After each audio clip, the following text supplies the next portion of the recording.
За өнөөдөр ингээд Арслан намын байгуулагдсны 35 жилийн ой болж байна.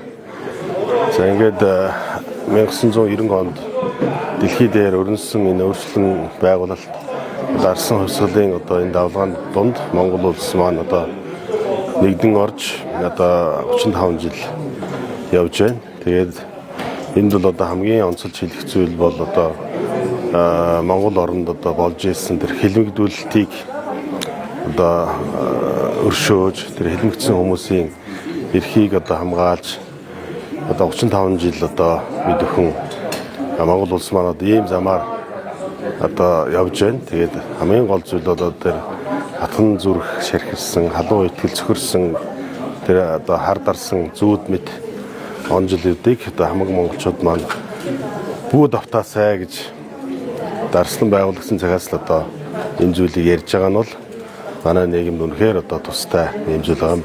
Хамгийн гол нь одоо Арслан намын энэ одоо эв нэгдэл эрх чөлөө, тэг хүний эрхийг дээдлсэн энэ үзэл санаа бол үний одоо язгуур үнэн одоо амьдралын язгуур үнэтэй нийцдэг учраас ард түмэн маань дэмждэг бах.